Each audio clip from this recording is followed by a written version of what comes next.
Hello all of you, good evening. ये class 10th का geography का 1 से लेके 4 यानी कि 1 को 1 खो 1 गो 1 घो अंगों का ऑब्जेक्टिव क्वेश्चन, इसको आज हम देखेंगे।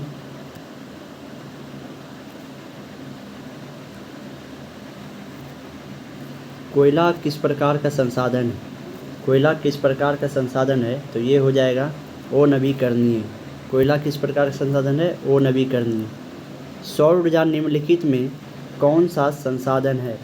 सौर ऊर्जा निम्नलिखित में कौन सा संसाधन है? तो ये हो जाएगा पुनः पूर्ति योग। सौर ऊर्जा निम्नलिखित में कौन सा संसाधन है? पुनः पूर्ति योग।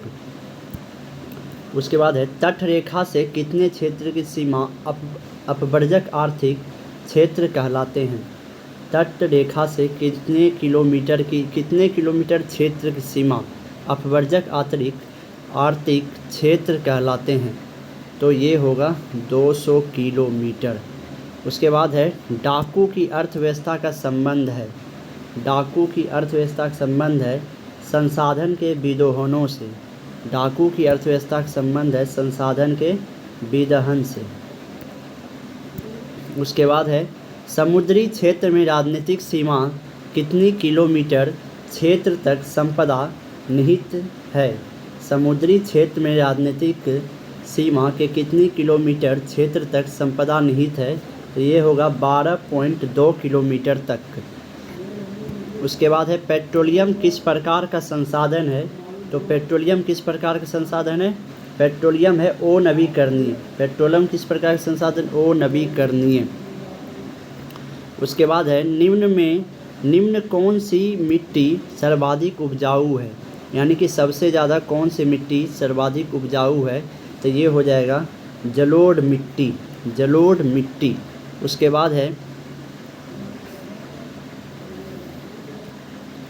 बाद 8वां नंबर है काली मृदा का दूसरा नाम क्या है? काली मृदा का दूसरा नाम क्या है? काली मृदा का दूसरा नाम होगा रेगुड़। काली मृदा का दूसरा नाम रेगुड़। मरुस्थलीय मृदा का विस्तार निम्न में से कहाँ है? मरुस्थलीय मृदा का विस्तार निम्न में से कहाँ है? तो ये होगा राजस्थान। उसके बाद है सोपानी किस राज्य में प्रचलित है? 10वां नंबर क्वेश्चन है सोपानी किस राज्य में प्रचलित है? तो ये हो जाएगा अपना उत्तराखंड। सोपानी किस राज्य में प्रचलित है? तो उत्तराखंड। उसके बाद है पंजाब में भूमि निम्नीकरण का मुख्य कारण क्या है? तो ये है अधिक सिंचाई। 11 का सी।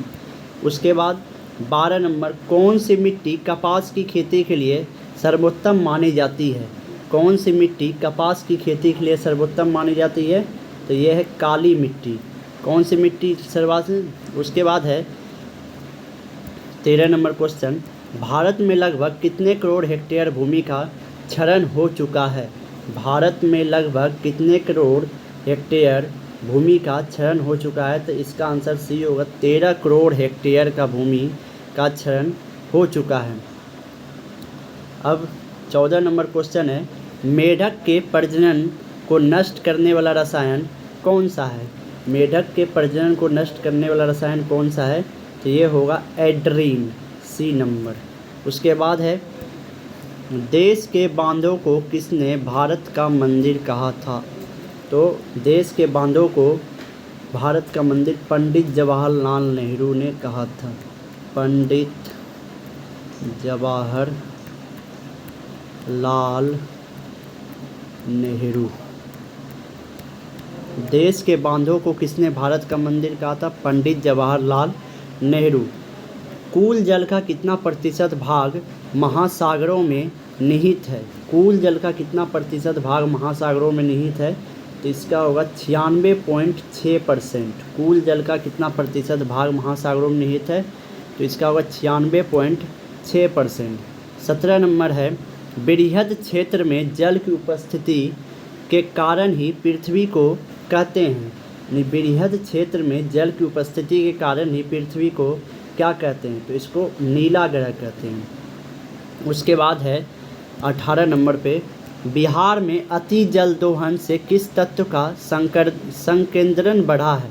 बिहार में अति जल दोहन से किस तत्व का संकेंद्रण बढ़ा है?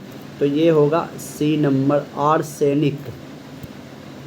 उसके बाद 19 नंबर, प्राणियों के शरीर में कितना प्रतिशत जल की मात्रा निहित होती है? तो इसका होगा 65%। प्राणियों के शरीर में 65% जल की मात्रा निहित होती है। उसके बाद 20 नंबर क्वेश्चन है, विश्व की कितनी प्रतिशत जनसंख्या भारत में निवास करती है? विश्व की कितनी प्रतिशत जनसंख्या भारत में निवास करती है? तो ये 18%, नहीं तो लगभग में 17.7%। उसके बाद 21 नंबर, निम्न में कौन बिहार की प्रमुख नदी घाटी परियोजना है? तो ये होगा सोन नदी घाटी। बिहार की प्रमुख नदी घाटी परियोजना कौन सी है? तो सोन नदी घाटी। उसके बाद 22 नंबर, भारत में 2001 में कितने प्रतिशत भौगोलिक क्षेत्र में वन का विस्तार था? यानी कि 2001 में भारत में कितने प्रतिशत भौगोलिक क्षेत्र में वन का विस्तार था? तो ये हो जाएगा 19.27%। 23 नंबर, वन स्थिति रिपोर्ट के अनुसार भारत में वन का विस्तार है, यानी कि वन स्थिति रिपोर्ट के अनुसार भारत में वन का विस्तार कितना है? तो इसका 1 नंबर आंसर होगा ए नंबर, 20.60% भौगोलिक क्षेत्र में। उसके बाद 24 नंबर क्वेश्चन, बिहार में कितने प्रतिशत भौगोलिक क्षेत्र में वन का फैलाव है? बिहार में कितने प्रतिशत भौगोलिक क्षेत्र में वन का फैलाव है? इसका आंसर भी ए होगा, 7.1%। 25 नंबर, पूर्वोत्तर राज्यों के 188 आदिवासी जिलों में देश के कुल क्षेत्र का कितना % वन है? 25 नंबर क्वेश्चन, पूर्वोत्तर राज्यों के 188 आदिवासी जिलों में देश के कुल क्षेत्र का कितना प्रतिशत वन है?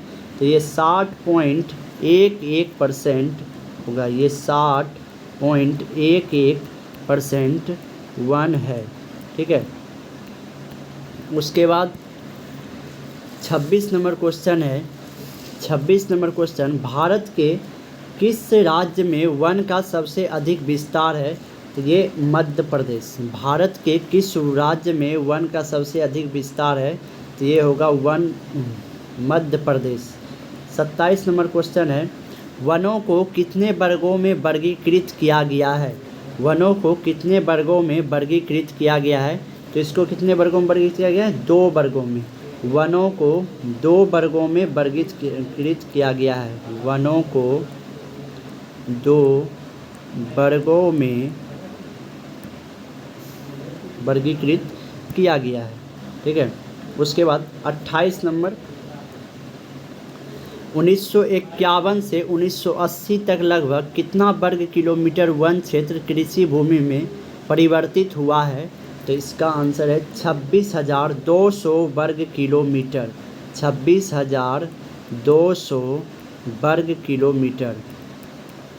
1951 से 1980 तक लगभग कितना वर्ग किलोमीटर वन क्षेत्र कृषि भूमि में परिवर्तित हुआ है?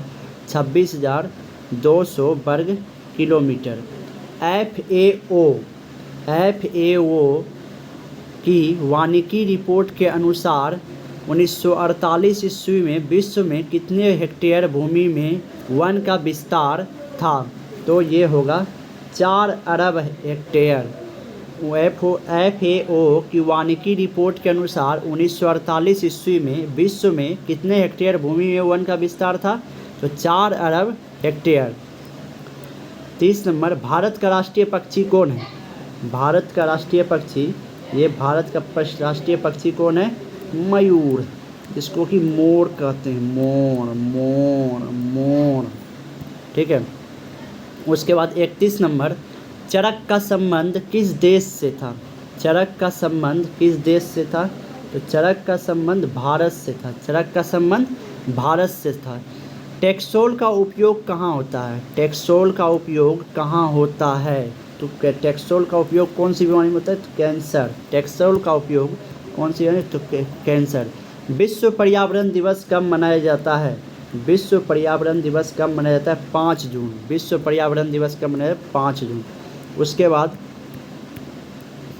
उसके बाद है 35 नंबर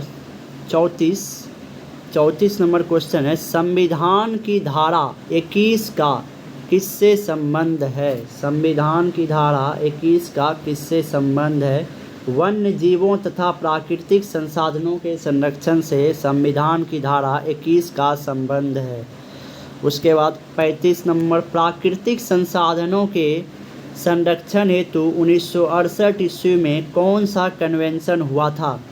तो ये अफ्रीकी कन्वेंशन हुआ था। 35 नंबर, प्राकृतिक संसाधनों के संरक्षण हेतु 1968 ईस्वी में कौन सा कन्वेंशन हुआ था? इसका आंसर ए नंबर, अफ्रीकी कन्वेंशन। उसके बाद 36 नंबर, इनमें कौन सा ऐसा जीव है जो केवल भारत में ही पाया जाता है? इनमें कौन सा ऐसा जीव है जो केवल भारत में ही पाया जाता है? तो इसका आंसर होगा डॉल्फिन। और डॉल्फिन के नाम से एक डॉल्फिन पार्क जो है मुंगेर में, डॉल्फिन पार्क। 37 नंबर, किस खनिज को उद्योगों की जननी माना गया है? किस खनिज को उद्योगों की जननी माना गया है? तो इसका आंसर है लोहा। लोहा को उद्योगों की जननी माना गया है। निम्न में कौन सा लौह अयस्क का एक प्रकार है? निम्न में कौन लौह अयस्क का एक प्रकार है? इसका होगा हेमेटाइट। हेमेटाइट। उसके बाद भारत का सबसे बड़ा लौह अयस्क उत्पादक राज्य कौन सा है? यानी कि भारत में सबसे बड़ा लौह अयस्क उत्पादक राज्य कौन सा है? तो ये होगा कर्नाटक। भारत का सबसे बड़ा लौह अयस्क उत्पादक राज्य कौन सा है? कर्नाटक। 40 नंबर, भारत में लगभग कितने खनिज पाए जाते हैं? तो लगभग कितने पाए जाते हैं? तो भारत में लगभग 100 प्रकार के खनिज पाए जाते हैं।